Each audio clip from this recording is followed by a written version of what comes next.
What is the Paperback Hero Saga? The Paperback Hero Saga is a brand new world created by me, Mason Parker, that focuses on the greatness that we all have living inside of us. Now, for some of us, it bubbles closer to the surface than others, and for the greater good or for the greater evil is really largely up to us, right? So we pick up our story with Mason Myers. You see what I did there?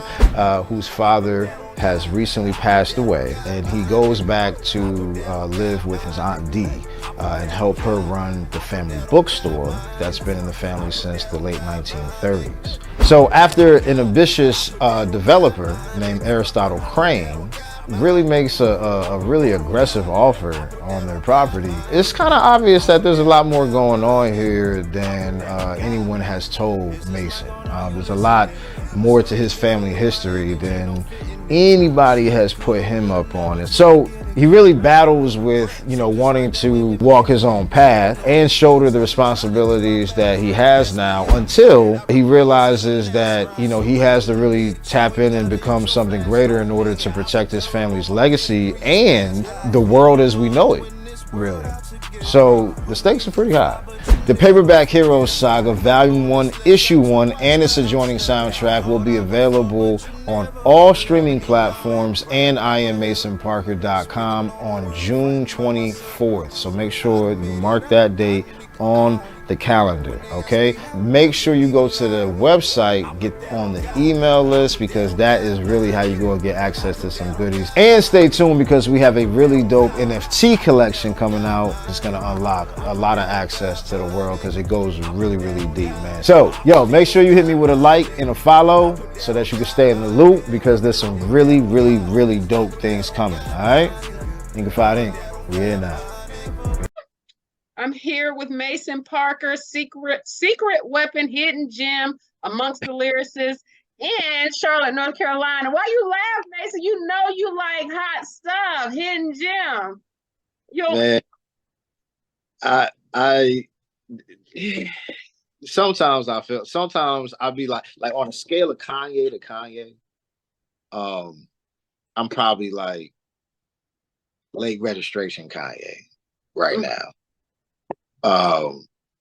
Like I definitely feel, and by that I mean, he was always like an underdog, and that's kind of why he kind of approaches things the way he does, in my opinion. And so like I feel like sometimes there's a need to let people know like what you bring to the table, and then sometimes there's a time to just kind of sit back and let time tell it and let people recognize it for themselves. And I right now I'm definitely balancing that. Well, no, I'm a rider for life. I mean, you know how I feel about your music. You are one of the most eloquently spoken lyricists, like, whereas you don't just write songs, they have depth, they have color. You talk about life, but it comes fiery. It's not just like, okay, this is kind of boring. You know what I'm saying? So your stuff has you have great content. The music goes with what you're saying, as well as the video. So I'm just 1,000%. When it comes to hip hop, you have that it factor. So you're welcome. So you've been on the map for a while. Like you said, you identify with Kanye. You've been identifying with Kanye for a long time. But I mean, because we have a lot in common, to be honest. I mean, right. We are our mother's only children. We both are just like talented nerds, really. Like we're into a lot of the same stuff. We were both college dropouts, So yeah, we have, and we're around the same age. So there's that. And then you both have kids now, so it's double platinum now. And there it is. Right. So what has been the most challenging experiences for you as an artist, and what's the most rewarding? It's funny, and not to kind of like be like on the nose, but having a family is the answer to both of those questions. Because all right, like there was a time when I was running around the country, the world really, trying to make this thing happen and get to the next level. Not saying that I'm not doing that anymore, but not at the breakneck pace that I was before, for a lot of different reasons. And mainly that's because my priorities kind of shifted. My perspective and my paradigm shifted. I was sitting on a runway. Um, where was I? I want to say Salt Lake or something. I was on a layover. I was coming, I was either coming home or I was either coming back to LA from Charlotte or going to Charlotte from LA, or either way. Point is, I was going back and forth to see my kids and all that other stuff when I was living out there. And this song by Logic called Legacy came on. And the song he's talking about this guy who's, you know, an MC, and he's doing exactly what I'm doing. He's running around and he's doing all this hustling and all this grinding and whatnot, all in the name of building his legacy. And the song how his legacy is like sitting right in front of him the whole time.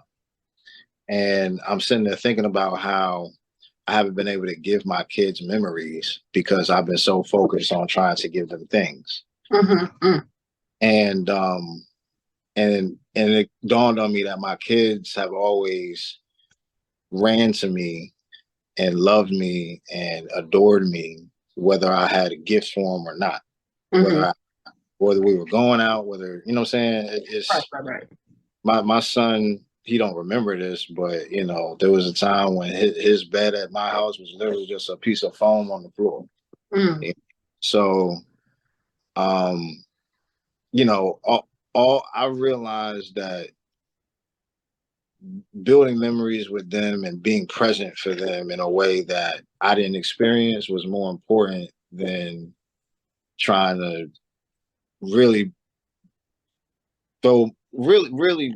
trade that for my vanity is really what it ultimately was.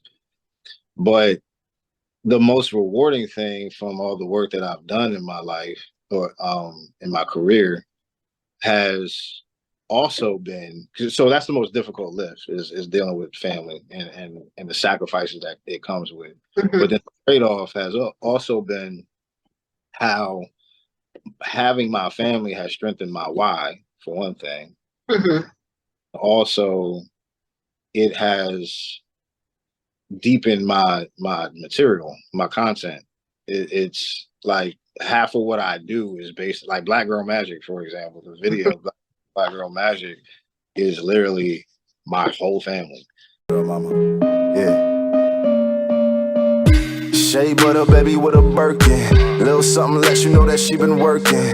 Little mama got the mojo, that's for certain. Met her out in NoHo, reminded me of home, no way. Skin so soft and I like your shade. Do be at a Nazi shot it out. So it's my wife, all my kids. The only person that you don't see, the only child that you don't see is my oldest son. He was there the whole time though. And his mom, my oldest daughter's mom, and her, my wife and me and her kid, and her kid, her daughter, my stepdaughter, and then the kids that we have together. Everybody was in that video. And, you know, it just reminded me how rich my life was and how much I put that into what I do. And if it wasn't for that, I'd probably be kind of boring, honestly. Like you would never be boring. Like you've listen, bro, like you've been part of projects that people probably don't know that you were hands-on with. You know what I'm saying? Like we're talking about Emmys, we're talking about BET, we're talking about all of it. And you are so modest, which is insane. You've always been insanely modest. I mean, you started projects even at the library. You know what I'm saying? So you cannot downplay you being boring. You're anything but boring, okay? So that your family emboldens you to get into your creative spaces, because that's kind of what you said. Okay. Yeah, absolutely. They inspire the things that I write. They inspire the moves that I make. And even from the aesthetic and the way that I'm able to move as an indie artist, and the fact that I got to pay for all this stuff or find the money to pay for it, like I wouldn't be able to do that. I mean, shoot, we know the state that this country is in and the rate of inflation and how like crazy stuff is economically right now. Like I'm blessed that I have a partner. One, I'm blessed to have a dual income household. Let's just keep it funky. I'm blessed that I have a partner who believes in what I have going on, you know, and believes in me, because the person that like people see now and that they're like so impressed by or whatever is only possible because of her. Right. You know, so if it wasn't for her holding it down in the background, because she's not one of those, like, she's not a rapper's girlfriend. She don't be on and stuff like that. She's a nurse. She chill. Right. She's very laid back, very out of the spotlight, but cool as hell, and holds it down in a way that allows me to go do and be the person, or the persona, you know what I mean, and go do my job like that. So, yeah, big shout out to Kim. Big shout out, girl. Like, you're doing it now. Okay. So now, and we getting ready to get into the project. So what did you have in mind? And I'm going to I Am Legend first. What was your inspiration behind that track? I'm a motherfucking legend now. I can't take it. Nah, it was really me like putting my foot down. Somebody called me a legend, and I was like, "For real? You feel like that?" And they was like, "Yeah, man." And more than one person on more than one occasion has called me a Charlotte legend. And I realized that I'm definitely one of the dopest cats that a lot of people have not heard of, and I realized that. I agree.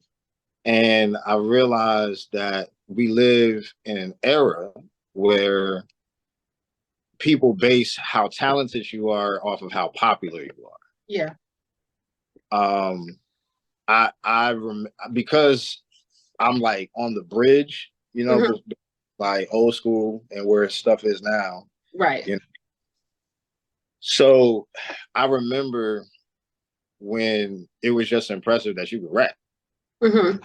Like if you said I could rap, people were like, "Yo, drop something right there." Yo. But now, if you be like, "Yeah, I do music," half the time you're gonna hear, "Yeah, me too." You know what I'm saying? Yeah. Half the time, or my cousin do music too, or da da da. It became something that people wanted to be good enough to access, something that everybody could access, no matter how talented you were. So the bar just got different, you know what I mean? And so like it went from being about you having skill to you being popular. You know what I mean? There was no gauge for your popular. Well, I mean there was, but it was a different gauge for your popularity before the internet. You know what I mean? Yeah. And all that other stuff. I mean, it was still social currency, but you gained it differently. You know what I mean? Right. You had to be thorough. You had to be that. Whereas like on social media, like now you could just like look like that. You could just, you know what I'm saying? I could like go buy the chain and go buy the belt and whatever, and now I'm a rapper. You know what I'm saying? I can hire somebody to do my paperwork. I can get on iTunes. I can, you know what I'm saying? I could drop a song every week. I could buy the studio. I could set up in my crib. Nobody can stop me from saying I'm a rapper. Right. Before, like more of a gatekeeping thing. I had to be dope. You know what I'm saying? To say that I'm a rapper. You know what I'm saying? So it's or to say that like I'm in the industry now, or I do music. Now everybody do music. You know what I mean? But kind of waters down, like, because if the metric is different, it's like, yeah, you can spit, but what have you done? Who knows you? You know what I mean? Whereas before it was, oh, you can spit. Let me hear how well you can spit. You know?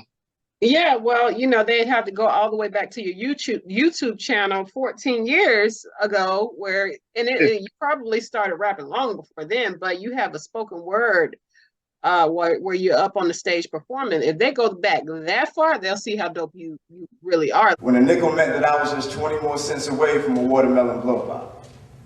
When Dutch was just a language I had heard somewhere before I realized that I lived next to a dope spot. We threw fisted footballs, but look, y'all, my how the times have changed. Like you've only matured it. It was mature then. It was crazy. Like you were before your time, even then. So to get to this point, and that brings me to Paperback Hero, the Saga. Like this project is extraordinarily unique. So you're welcome. So when did you finish the project? And as this innovative body of work, and it took time, what formula did you use for this project to create it? So a lot of people ask what came first, because the project is multifaceted. It has a soundtrack, a comic book, and a short film. And the music came first. Everybody always asks which came first. And I did the story around the music. So I really kind of like took my body of work and I put the tracks together in a certain order that based on what I put, you know, the energy and the story of each track told a broader story, you know, kind of told me where to go in the ebb and flow of the story. Because, you know, it's pretty much the same structure. Like if you're talking about if you're putting together an album, right? You're taking, or if you're trying to put together a quality project, then like you're trying to take at least in my opinion, you're trying to take the listener or the audience on the same emotional journey that you would if you were telling a story or if you were, you know, showing them a movie or whatever. So like when I write a song, I usually write very visually. I can see the video while I'm writing the song and everything, see the story and all that other stuff of that I want to tell behind the song. Like the song is more of a score than a song. I don't think about it like, oh, this is gonna be my single. I think about like video and the short film and all that other stuff. So doing, you know, taking the music and saying, yo, I want to do a comic book and a short film with this came very naturally because all that was me becoming my own ecosystem, so to speak. Because like if you're a musician and you're trying to make money off your music, what do? You know, you shop at the film, you know, you're trying to you're trying to get it to soundtracks, you're trying to you know, get it to people in general. You're trying to use that music to sell as much stuff as possible. Right. So all I wanted to do was create the music and then create the product that the music was used to sell. And that create my own ecosystem so that I could easily go to somebody and be like, I've literally licensed my own stuff and it's successful. Like, look, you know what I mean? Like it tells its own story. The numbers are there. The story is obviously there. People like the story. People like the music. People enjoy the short film. Give me some money, you know? And then for the audience, it gives them an experience. It gives something to sink their teeth into in this, you know, age of 15-second clips and all that other stuff. It gives them something to like continuously go back to. For every issue that we drop of the comic book, every track off the soundtrack represents an issue from the comic book, from the first arc of the comic book. So there's 7 songs on the soundtrack. So there's 7 issues in the first arc of The Bookkeeper. And so track 1, P.D. Pablo, is issue 1, which came out June 24th. You can get that on my website, IamMasonParker.com. Or if you're in the Carolinas, just inquire at your local bookstore, comic book store. And chances are they either have some or they can order some. I set the bar, I'ma put it way up. I set the bar, I'ma put it way up. I set the bar, I'ma put it way up. I set the bar, I'ma put it way up. You can get the whole experience that way. And for every issue that we drop, it'll take you back to the soundtrack over and over and over again. And similar to how, like, you remember how, like, you could listen to something or look at something, and every time you would listen to it and go back to it, you would hear something different. I was with like Tupac, All Eyes on Me, right? And that's to me the mark of great art. So if you read you can enjoy the soundtrack by itself as just music. If you're not in the comic books, you can just listen to the soundtrack and it's dope by itself. if you're into comic books and not into hip hop, you can just enjoy the comic book as its own dope story because the story is solid. The short film accentuates all of that. And if you're open to the experience, if you combine all three, then you're getting kind of a one up on people who are only doing it a la carte. You know what I mean? Right. And that's what I wanted to give people. You can go as surface or as deep as you want to get, but I got something for everybody. And so that's kind of how I wanted to structure. It's very creative. You touch on many dynamics with the comic book, like gentrification, like just so many things that we deal with now. Yeah. With your character. So can you tell us about the comic book portion of the story? Absolutely. So the comic book is based loosely on me. Well, the main character, I should say, his name is Mason. Mason Myers, not Mason Parker. And as the story picks up, he basically has just lost his father, similar to me in real life. And he begrudgingly has to go back and, well, not has to, he chooses to go back and work at the family bookstore that's been in the family since like the 1930s. He goes back to help his aunt D, his father's sister. And the bookstore is named the Portal. It's been in the family since the mid 1930s. And when he goes back, he's kind of struggling with carrying the weight or the responsibility of filling his father's role in the family legacy, basically, or filling his father's slot, I guess you could say, and kind of wanting to go his own route. He's an artist as well. He's a MC that's kind of like on the bubble, has a pretty good following and everything, and he's doing his thing when all of a sudden he has to go back and kind of put a pause on those things and kind of tend to his family business. And then one day, this guy named Aristotle Crane comes and he makes like this really aggressive offer on the bookstore. And apparently he's got a history with the family that Mason isn't really aware of, but ID, of course, is. And it becomes very apparent at that time that there's more to the bookstore, more to his family legacy than he thought anybody had told him. He ever suspected any of that. So at that point, he realizes that his duty to his family is not just his duty to his family, but is his duty to the earth realm itself, known as the Ua, because he is an interdimensional detective known as the Alusana. And it is his family's lineage to be the part of the interdimensional force that keeps everything in place.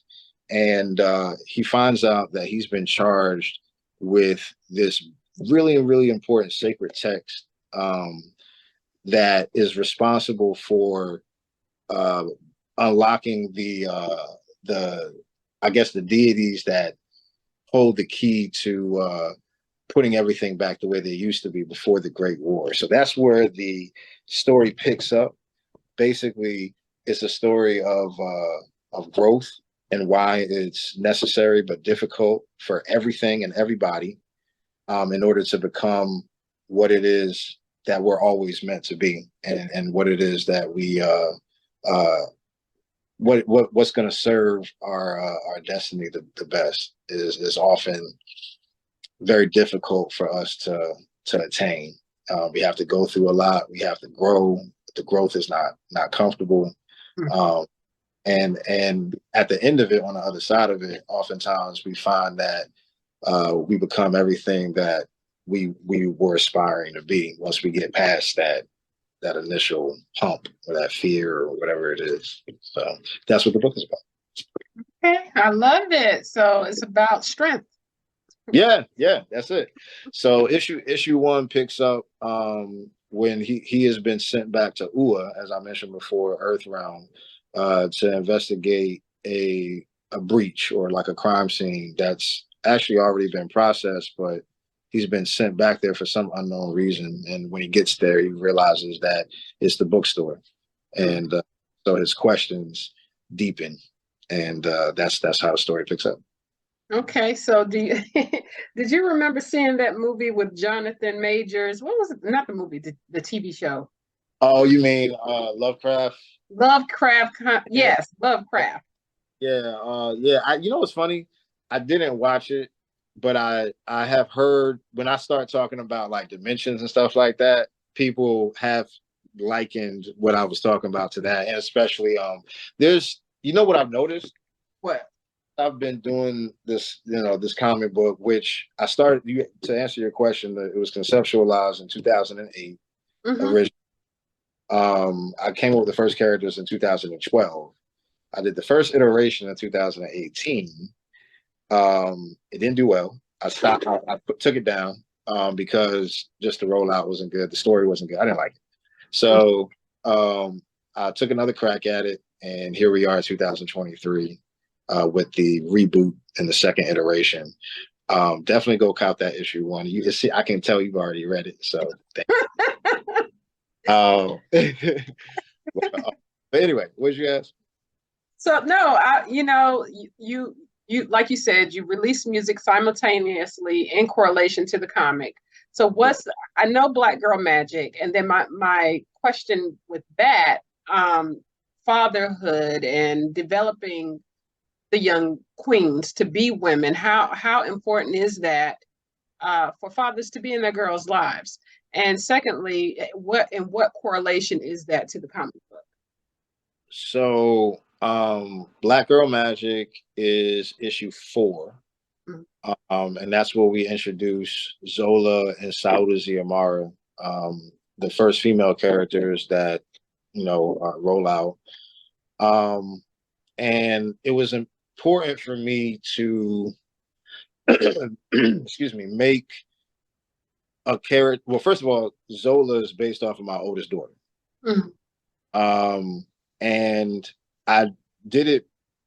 I wanted to make Zola based off my oldest daughter. My oldest daughter is she chocolate. That's my chocolate baby. Mhm. And it was very important to me to make her character very true to her actual likeness. And I wanted her to be darker skinned. And I wanted her to also be the first character that you see rolled out after me. So it was important that it was a young Black girl. It was important to me that she was dark skinned, with like, not the like the Alicia Keys curly hair. Like I'm like, that nice Pinky curly. kinky curly.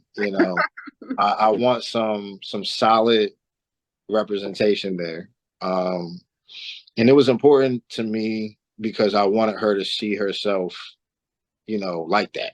Right. I want to see herself in all of her dopeness. And I think it's important that our young ladies. Well, let me rephrase. I think it's important that as fathers, particularly Black fathers, that we insert ourselves into our daughters' lives in a certain way, because we are. I've heard it said that as a father, you're your daughter's first boyfriend, which is very true if you do it right. And she's gonna gauge a lot of her interactions off of how she sees you move and how she sees you treat her mom and how she sees you treat her and how she sees you treat people in general. And because women play such an important role in society in general, especially Black women, the cycle is our role in the cycle is so important, so important, because we are the reason for the abundance of or the lack thereof a lot of stuff, when it comes to our women now, the things that my generation and like people on the dating scene and everything, like the things that you log on social media, you see it all the time, like the things that we complain about each other. Right. A lot of that can be traced back to the generation before us and the men not being in the household, and then Right. and then the stuff with that generation can be traced back to the men before that not being in the house. You know what I mean? So I mean, we can get like all social political with it and all that other stuff, but the point is I did what I did, and I was very intentional about how I did what I did because of all the stuff in that rabbit hole that we could have just easily gone into just now, and all the things that our presence affects or lack thereof affects. You know what I mean? And I wanted women, particularly Black women, to understand that, like, I appreciate their, because Black Girl Magic was definitely more for Black women than to highlight Black men's role in the household. It was more for Black women for sure. But I did it because I wanted, like, my daughter is like the star of the video and all the other stuff, just like my oldest daughter is the star of the comic book for the same exact reasons. You know what I mean? Right. My stepdaughter, who I don't call my stepdaughter, I call her my bonus daughter. You know, she's in it as well. And for the same exact reason, because that representation, being able to see things that resonate with them in a positive light, and that coming from a man, you know what I mean? Like that resembles them or resembles the men in their life. Because it's one thing. You ever notice how, like, all the Black Disney princesses never end up with Black men? Ever. All right. So it sounds like it's like, just in case anybody's listening to this and they're like, where is this dude, you know, going with this? Like, the correlation is there. Like, they got to see us do that stuff. Right. You know, so, like, even though Black Girl Magic was about them, I wanted them to feel that from me. And it was important that it came from me. And that's why I'm in the peripheral of the video, but I want it, like, in the video, I'm wearing a shirt that says a Black woman made this, because I want the correlation to be clear. Right. Whatever that you in me that you think is so dope, just understand that no matter which way, what you talking about, my wife, my mother, my daughters, any way you slice it, you're talking about a Black woman. So it's no me without them, and there's no us without y'all. And it seems like the narrative in media right now is that we can exist independently of one another, and that's just not true. You know what I mean? And, like, all this who's the prize stuff, like, we the prize together. You know what I mean? Like, that's whatever I bring it, you enhance it. I bring the ingredients, you make a meal. I buy the house, you make it a home. Like, whatever it may be, you know what I'm saying? Like, that's how it works. But if I don't bring it, you can't enhance it. And if I bring it and there's nothing to enhance it, then it's just broken. You know what I mean? It's just broken. Exactly. So it's not no, like, I need you and you don't need me and blah, blah. You know what I'm saying? Like, this too much. We're not in competition. We're not in competition. And we got to stop that. And that's what Black Girl Magic is really about. So if you don't get it. Well, you get it. If you watch the video, you get it. If you watch the video from the beginning to the end, listen to the lyrics, you watch them pass the magic on to the next generation, then you got it. Right. But here's the thing, though. You got people who just don't. You got men who just hate women, and particularly hate Black women. Right. And look at that as, like, simping or whatever they want to call it. You know, like, when I was pushing that video, the guy that I was going through promo, part of my marketing package, it was supposed to go to academics, and and I laughed out loud when I saw his name, because I was like, ain't no way he's gonna pick that shit up. You know what I'm saying? Like, there's no way he's gonna pick that video up. And I say that because I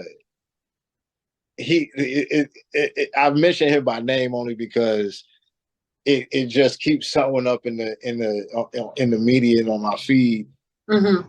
Him and a lot, and I only say it because I don't got nothing to lose, because it's not like he was gonna rock with me no way, because I make stuff like Black Magic. You know what I'm saying? So he don't like me no way. But there's a whole lot of hymns. That's why he at where he at. You know what I mean? And for whatever reason, I don't know who hurt you, but, you know, the reality of it is that there's got to be something to combat all that. Right. You know, And that's what I'm trying to put out in the universe. Even though if people like him controlling the narrative, it's not going to get to those people. Because, you know, people going to always feel like, I heard it said, a wise man once told me, you could be the shiniest, juiciest apple in the tree, and it's still just going to be a band that just don't like apples. You know what I mean? So no matter how much good you putting out in the world, somebody going to look at you and be like, yo, that's lame. Because we live in a dark world. You know what I mean?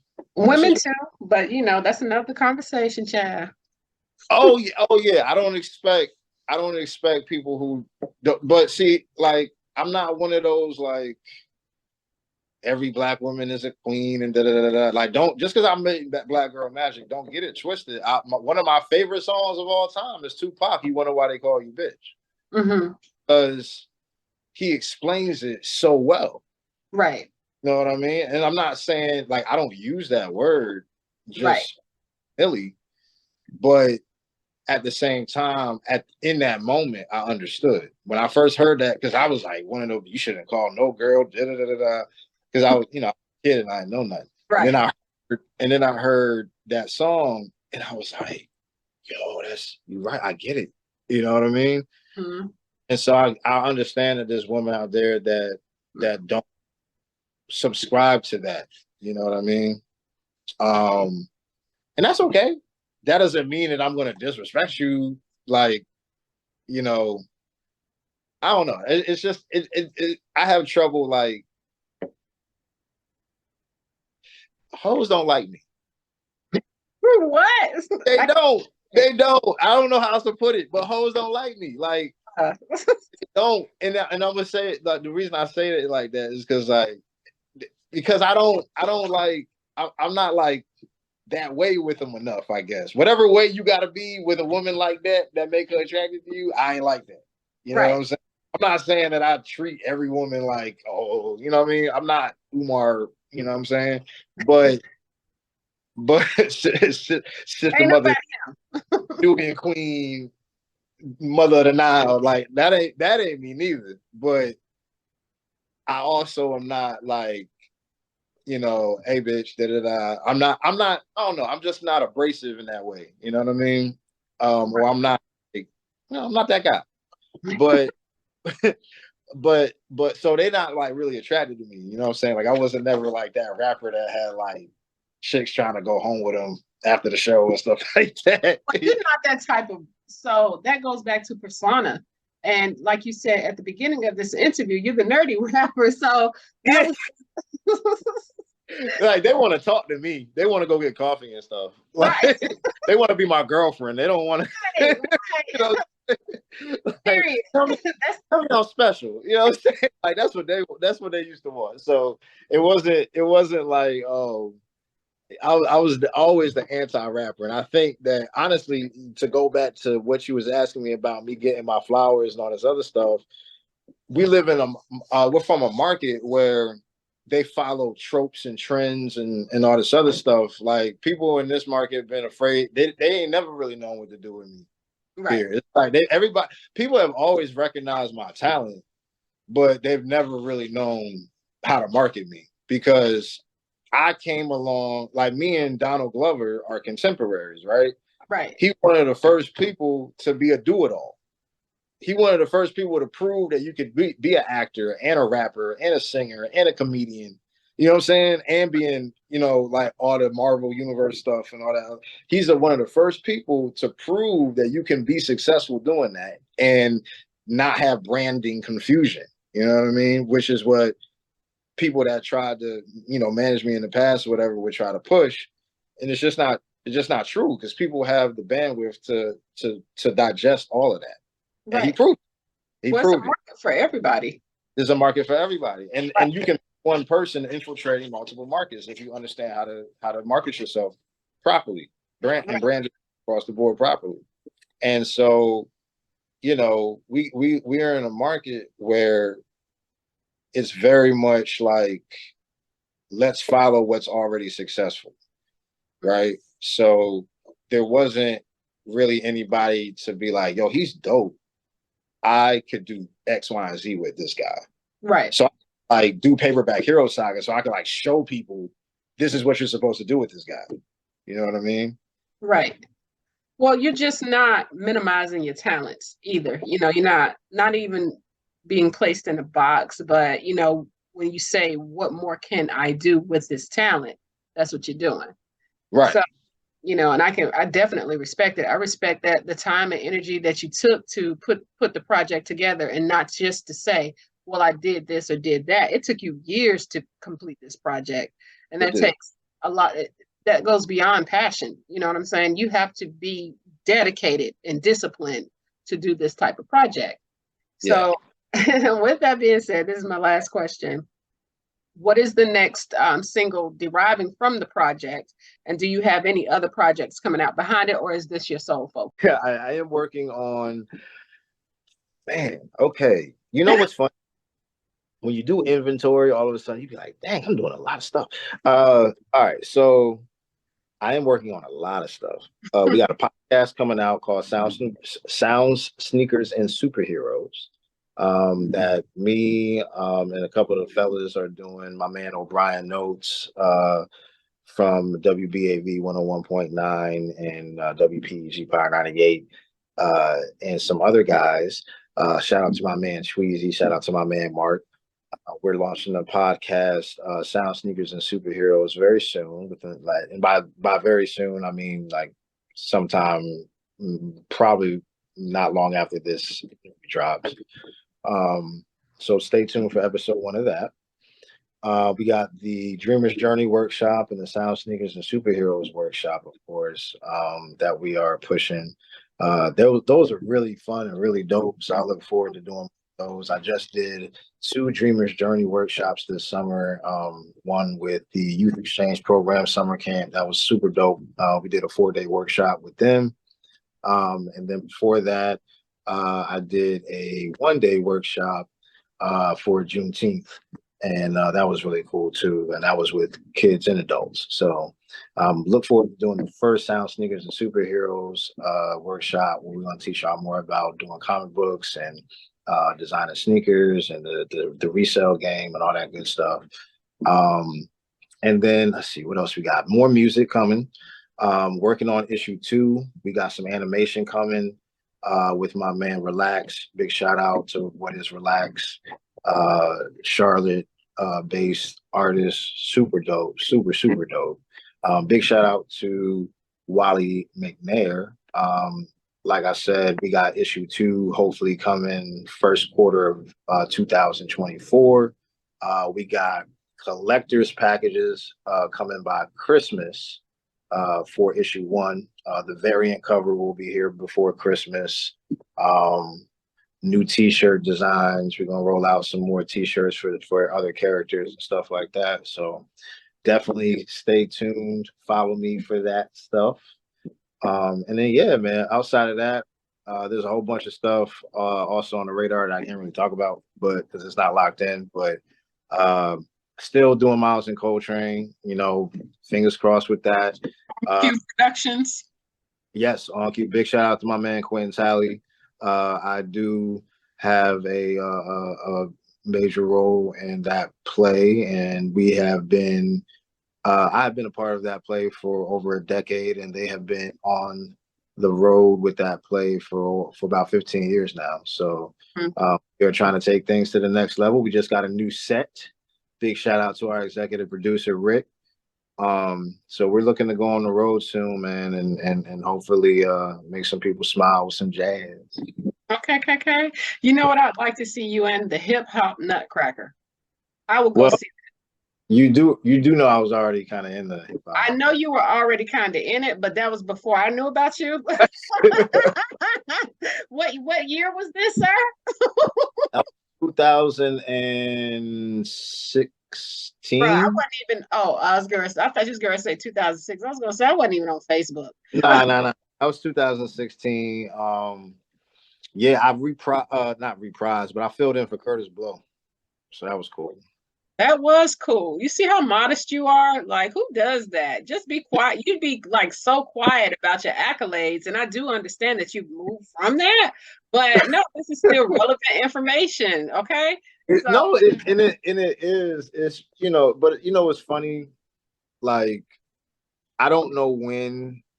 At some point, people who take the time to pay attention to stuff like you will, because you see, like I appreciate you because you digest the art. You digest, you know what I'm saying? Like what I put right. out, you take in, and therefore you appreciate it. But there's so many people who just like it because they know me, who just Hmm. know me. And I mean, I appreciate the money regardless. Like don't get me wrong. But as an artist, I want to hear, yo, that was dope.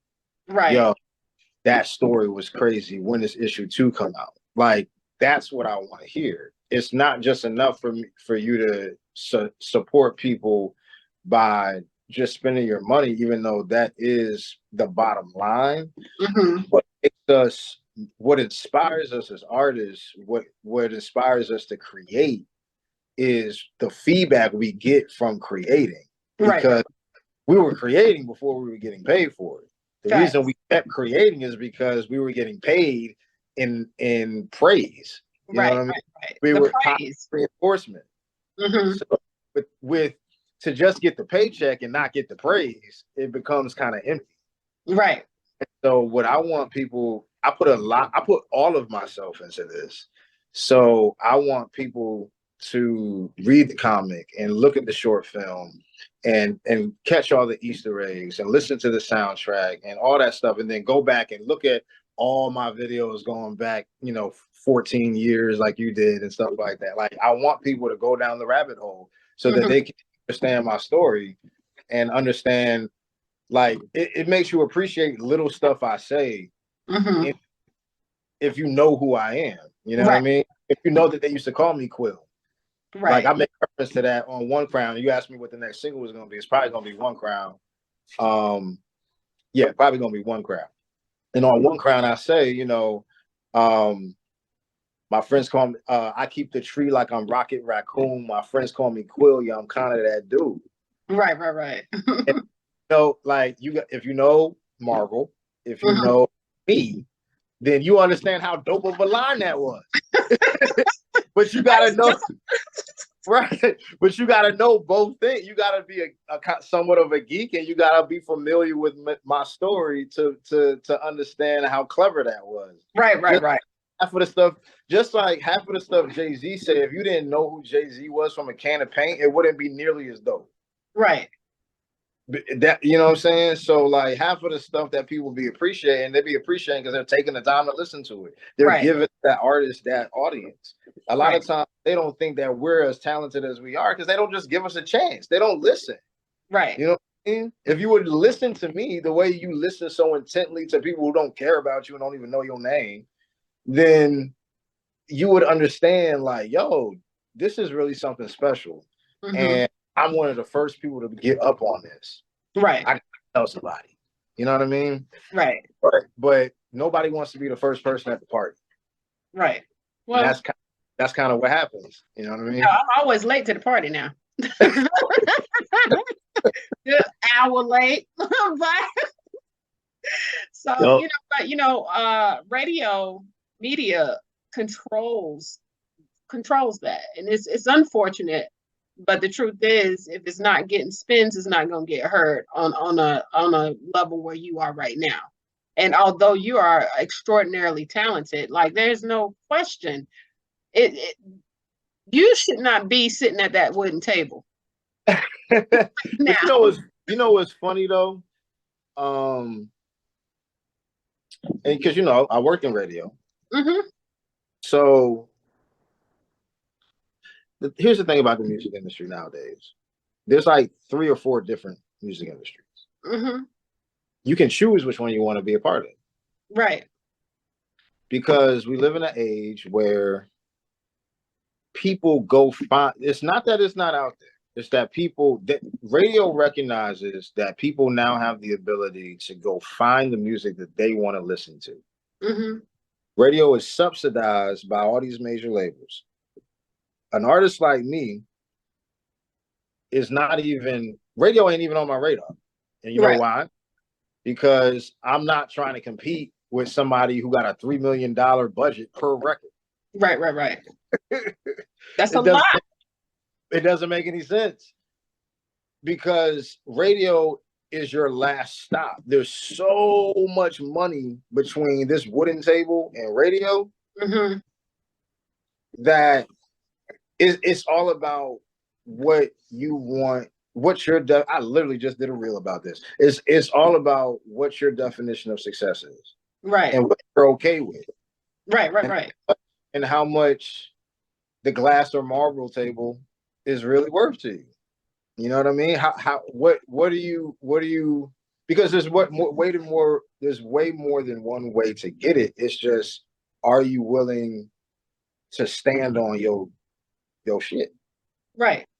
Facts. You know, and you have art, and the reason I say there's like more than one music industry is because you have artists who by themselves are exactly what the machine wants and needs and perpetuates. They don't have to change anything. Right. They already that. You know, they're already all the things that people be like are wrong with hip hop or whatever. You know what I mean? And I understand that hip hop has always been equal representation. The issue is that with mainstream hip hop, you only see one thing, and that's why we haven't charted #1 this year. So at some point, they're gonna realize that they gotta have some type of variety because people are not a monolith. No matter how much you try to make them, and people are going to continue to overlook that BS and go find the stuff that feeds their soul and the stuff that the stuff that they really want to listen to. You know what I mean? And so that's where I come in. I'm in one of the other 2, 3, 4 music industries because you have people who make their living off of touring, and merch sales and stuff like that. You have people who make their living off of social media. You have people who make their living off of licensing. So you have people who making their living off of all 4. You know what I mean? So, and you can do, and those are all the ways you can make make money off of music independently. Right. It's all about using the internet and branding to find your audience. And if you can find your audience and you can brand yourself correctly, then you can be anywhere and be making money, because it's not the music that makes the money, it's everything around the music that makes the money. And if you understand that and you understand branding, then you can make money. You don't need to have 1 million fans. You can have 5,000 fans that are spending like $250 on you every month, and you're pocketing all of that. And you're basically making the same amount of money that you would if you had 1 billion streams. Right. You know what I mean? It's just that 1 billion streams sounds cute, and you can post it on Instagram, and it's definitely something that you can put on the table and use to, you know what I'm saying, negotiate and stuff like that. But at the end of the day, the bottom line is pretty much the same. You're making the same amount of money. Right. You know what I'm saying? So it's all about what's important to you. Is being popular more important to you, or is making money more important to you? Coins, okay. Right. Because if the dude that's more popular is making the same amount of money as if the dude with 1 million followers is making the same amount of money as the dude with 500,000 followers, and the dude with 500,000 followers is answering to less people, who's winning? Right. I'll go with 500,000 followers, okay? But in the market that we're in, you don't see the Joyner Lucases. When the last time Joyner Lucas had a show here? Who? Exactly. Joyner Lucas. Haven't. You never heard? No. Millionaire, multi-million, indie. When's the last time Currency had a show here? When's the last time? Shit. When's the last time besides Dreamville Fest that J. Cole had a show here? Oh, it's been almost not never. Why? Because the type that I make ain't successful here. Right. So Jesus had to leave Nazareth and he was raising people from the dead. What make me, you know what I'm saying? Like Jesus. You know what I'm saying? Like, I'm just making dope. I write a hot 16 every once in a while. So the principle is the same no matter who you are. There's no respecter of persons. You have to get out of where you're at. They had to take TLC out of Atlanta. Mm. So to break them, you know what I mean? Right, You right. gotta leave people too close to you. They're not gonna appreciate you until they see everybody else appreciate you. That's the nature of the beast. I didn't get the traction that I got in Charlotte until 2013 when people saw me go to Scotland and Creative Loafing named me best rapper in Charlotte. Hadn't dropped in like 3 years. But because I went to Scotland and because I was kind of social media popping, sort of kind of, and somebody like just like the stuff that I would post every once in a while, they named me that. But and I wasn't even in Scotland rapping. I was in Scotland acting.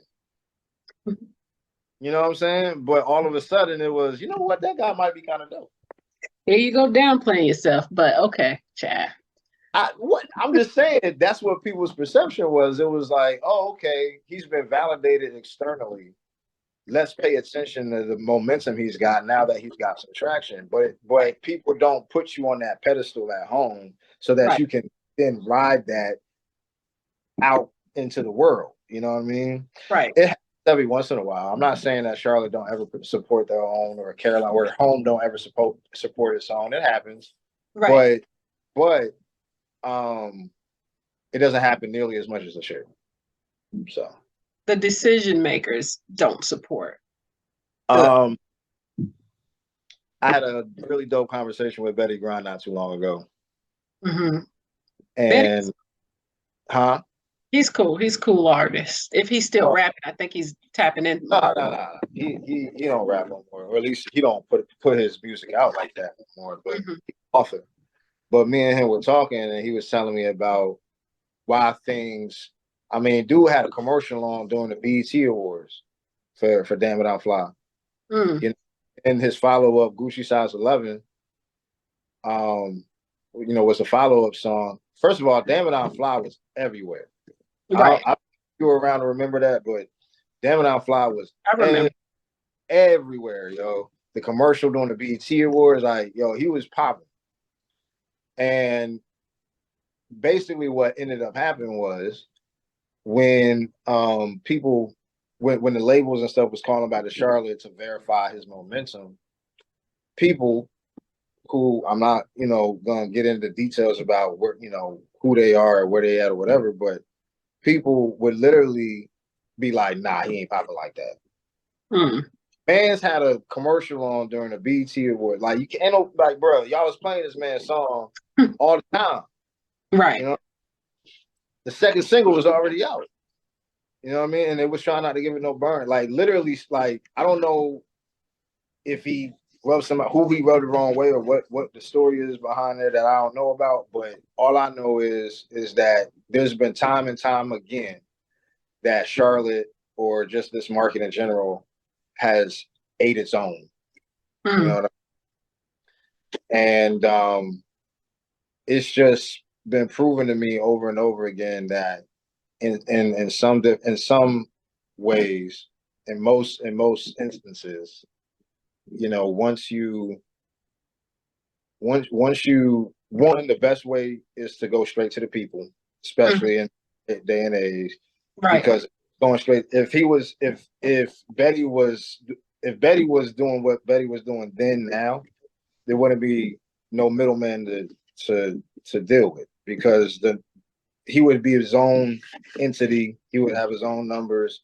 He would be able, he wouldn't nobody would have to call a gatekeeper and be like, yo, is he popping like this? They'd be able to call Betty, and Betty would have, I don't know what he had in place then, but I know that the access is way different now. You know what I mean?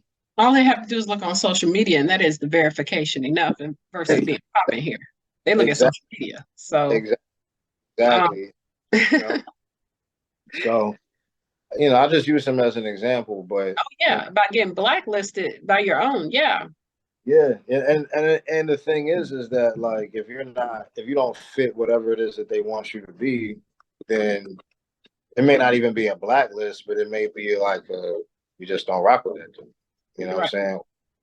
saying? He's not. He's made it very clear that he's not gonna conform or make any changes to what he's doing. And and then for me now, I'm considered old. You know what I mean? So it's like indie the only way I'm going now. And that's not only because a major wouldn't be interested in me, but it's also because the reason the majors ain't interested in people my age is because they can't do to us what they can do with younger artists. One, we got Right. families. You know what I'm saying? Right. We got Eager. responsibilities and stuff. And then on top of that, we smarter than that. Shout out to Ice, like her music or not. She's doing business in a very dope way. You know what I Shout mean? out to who? Ice Spice? Ice, yeah. Oh yeah. I like Ice Spice. I mean, that's another conversation about the female artistry for sure. Compared to even when you came out, it changes. The dynamics changes every year. I'm not a huge fan of her. Like her, because of her persona, I can't even really get into her music because she's just another iteration. Yeah, she's just another iteration of every other chick that's mainstream right now, to be honest with you. But I respect her business acumen. And that's really, at the end of the day, that's all that matters. You know what I mean? Like, there's probably a billion people who don't like each other's music, but you popping right now, so I'm trying to rock with you. Right. No, So, I'm a Doja Cat fan, honestly. Ice Spice is very new and she got some bops, but I'm team Doja when it comes down to certain artistry and how creative an artist can be. no, what's funny is that it's the opposite for me on Doja's end, because with Doja, I like her music, but I don't.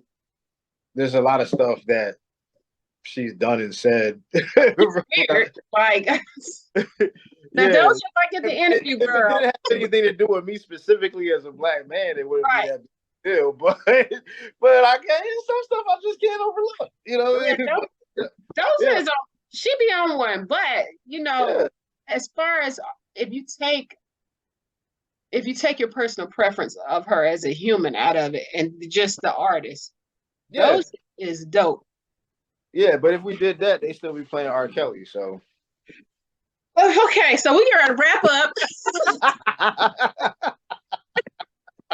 Yeah, okay. Now, ain't no me. What was that? 12 play and all this jazz. The premises behind that. Okay, we ain't even gonna talk about it. Okay.